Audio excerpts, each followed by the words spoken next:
Dobrý den, vítám vás u dnešního videa. Tentokrát minisérie přístroje, co používám každý den nebo skoro každý den. A tentokrát to bude nabíječka na tužkové baterie. Tato nabíječka na tužkové baterie možná ji někteří máte, znáte nebo neznáte, proto se o tom bavíme. Je už asi 15 let starý typ, já za ty roky už jsem měl asi 4 různý a nabíjí teda tužkové baterie anebo mikrotužkové baterie, který pak třeba potřebuju třeba do blesku nebo třeba do ovladače na PlayStation anebo další zkrátka věci. Je fakt, že těch přístrojů ubývá, co jsou na tužkové baterie, protože se do řadu přístrojů dává akumulátory. Každopádně já jsem s tím spokojený a chci vám proto ukázat tuhletu recenzi. Takže se na to pojďme podívat. Pokud jste používali v posledních 20 letech nějakou elektroniku, tak se asi nevyhnete tomu, že tam byly nějaké tužkové baterky, případně jste tam dávali akumulátory, tedy třeba to byly digitální foťáky, ty první, dneska už řada těch věcí má akumulátory. Každopádně i já pořád mám spoustu věcí, do kterých se ty baterky dávají a vlastně jich mám pořád, řekněme, kopec. Tehdy jsem používal na začátku nějaký jednoduchý levný nabíječky, takový prostě fakt jako, že to něco dáte, necháte to tam pár hodin, pak to vyndáte a máte pocit, že to je nabitý.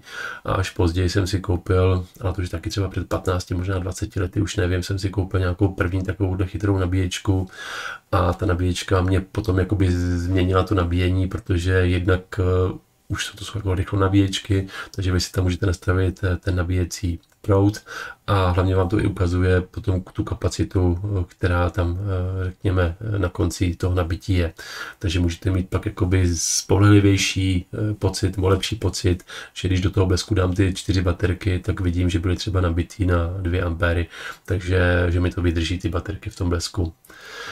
To, co tady vidíte, jsou, řekněme, různý třeba provedení podobných nabíječek, ono to může mít kolikrát třeba i jinou značku a vypadá to stejně. Stejně jako, že jste na začátku viděli, že je tady prostě firma Avacom, přitom když se na to vlastně podíváte, tak je to v podstatě pořád to stejný. Když se na to podíváte, je to normální nabíječka, která má 4 sloty, což asi běžně lidem stačí. Pravda, já bych jako spíš využil možná i 2 několikrát, ale mám i několik hloupých těch nabíječek, takže vlastně mě to asi tak jako netrápí.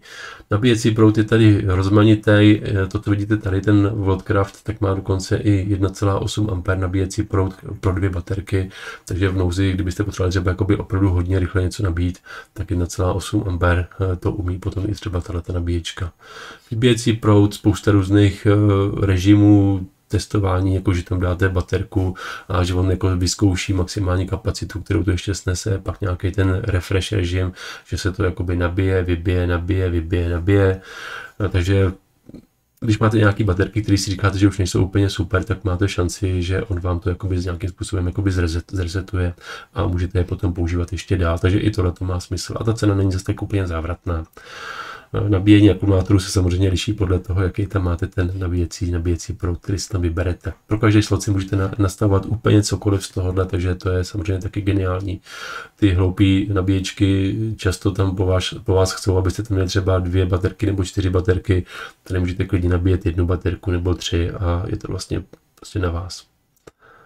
No to bude jako asi největší výhodu možná, když o tom přemýšlím teďka, že potřebujete nabít 3 baterky, některé věci mají 3 potřebu 3 baterek a vy byste jinak nabíjeli 4 kvůli tomu. Cenově tady na Alze tato nabíječka 800, což mě vůbec jako nepřijde špatná cena, pokud vám to přijde hodně, tak věřte tomu, že ta cena jako není špatná. Tam ten Voltcraft, který jste viděli, má větší nabíjecí proud ještě, nebo ten maximální, ale normálně se už teďka sehnat nedá. Tak. Výhody zřejmě oproti hloupý nabíječce, můžete si tam ten nabíjecí proud změnit. Určitě super, že mě to ukáže, nakolik se to nakonec skutečně, řekněme, ta baterka nabila, takže nemusím mít pocit, že to tam bylo půl dne a pak po půl dne zjistím, že mi to v tom blesku nevydrželo, protože tady to číslo tam prostě vidím, jo, takže to je super. Nevýhoda, že když tam dám tu baterku, že tam není nějaká možnost to změřit, aby mě to ukázalo třeba hnedka to napětí, jo, tak to neumí a nedetekuje slabé baterky, takže když je baterka už opravdu třeba někde leží vám rok tady někde ve skříni a to napětí je už prostě slabý, tak on si myslí, že ta baterka je mrtvá. Takže pak je potřeba vzít ty akumulátory do hloupé nabíječky, chvilku to tam nechat nabít a pak už to tady zase v této chytřejší zvládne. Pokud by teďka někdo měl dotaz, jestli v tom můžete nabíjet třeba nějaký obyčejný baterky nebo nějaký alkalický baterky, tak teoreticky můžete jako alkalický baterky do toho zkusit strčit, ale já bych to samozřejmě nedělal a nikomu to nebudu doporučovat. Jako, já zkoušel jsem to.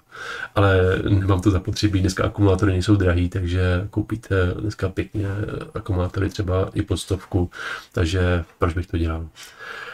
Tak jo, takový video možná si řeknete, že je úplně zbytečný, na druhou stranu věřím tomu, že je řada lidí, kteří nemá takový přehled o všem, takže si myslím, že ocení, že existují třeba i nabíječky tužkových baterek, které jsou lepší, které stojí třeba vlastně jenom 800, ale že za těch 800 vám to udělá mnohem víc než nějaká obyčejná třeba za 400.